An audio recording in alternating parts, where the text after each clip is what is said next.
O tema geral, o tema macro tema deste vídeo é teologia, mas o tema um pouco mais específico é a playlist sobre hermenêutica, exegese e apologética que eu estou construindo aqui no canal, baseado neste pequeno livro que está me ajudando nisso, para rememorar esses conteúdos.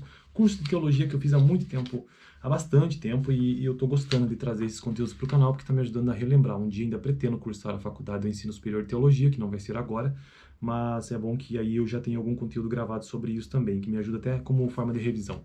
E você que nunca viu ou nunca escutou nada sobre teologia, o que eu acho difícil, já que na internet hoje em dia tem de tudo, acompanha por aqui também o que eu estou construindo. É uma playlist que vai ao ar toda sexta-feira sobre hermenêutica, exegese e apologética.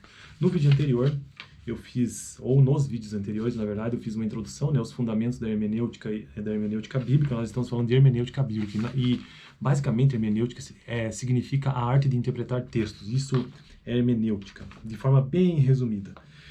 Mas no vídeo exatamente anterior a esse, eu trouxe uma informação que eu achei muito interessante, que a hermenêutica deve ser distinguida da crítica textual e da exegese. São três áreas de estudo completamente diferentes. E o que significa? Cabe à hermenêutica descobrir o significado real do texto. Então eu vou repetir, cabe à hermenêutica descobrir o significado real do texto. Enquanto que cabe à crítica textual determinar as palavras exatas no texto original. Então a crítica textual busca determinar o significado exato de uma palavra no original, enquanto que a hermenêutica tenta descobrir o significado real do texto como um todo, do conjunto, né, do período também.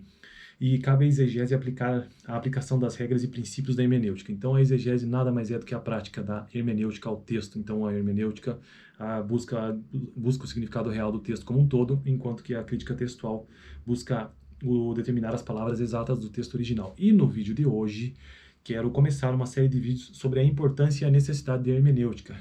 Já começando sobre o primeiro tema, que é uma problemática antiga e atual. E vamos ver o que é que o texto tem a nos dizer sobre isso. Recebemos de Deus graça e responsabilidade para cumprir a fiel proclamação de sua palavra. Interpretar Shakespeare de forma incorreta não deve ser comparado com interpretar as escrituras de forma incorreta. São coisas diferentes mesmo, né? Um é secular e outro tem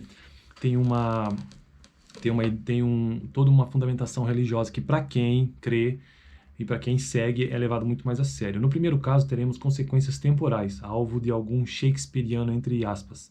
Já no segundo caso, teremos consequências eternas. Isso é a posição do autor aqui do texto, né?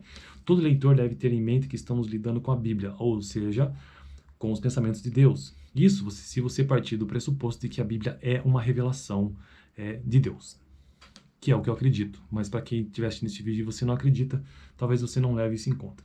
Passa a ser a nossa obrigação esforçar-nos ao máximo para entendê-la como o pensamento de Deus, praticar como vontade de Deus e transmiti-la como verdade de Deus, com clareza. Só aí o processo hermenêutico estará completo. Uma problemática antiga e atual. O que significa isso? Robert Chapman disse que este livro contém a mente de Deus, o estado do homem, o caminho da salvação, o destino dos pecadores e a felicidade dos crentes. George Whitefield foi brilhante ao falar que Deus foi condescendente em se tornar escritor, contudo as pessoas não vão ler o seu livro. Deus foi escritor, interessante. Erwin Lutzer, em 7 razões para confiar na Bíblia, insiste em afirmar que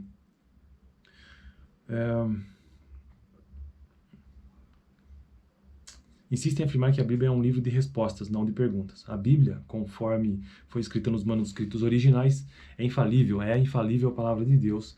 E ao afirmarmos que há, sim, necessidade de interpretação da Escritura, não estamos corroborando as atitudes dos inimigos críticos da Bíblia, que insistem em encontrar erros nas Escrituras. Mas eu acho interessante que se busque erros na Bíblia. Eu, sinceramente, concordo, sabia? Porque buscar é uma coisa, encontrar são coisas diferentes. Então, encontrar é uma ótima maneira de testar a validade do texto, né? Eu acho incrível, tem que continuar.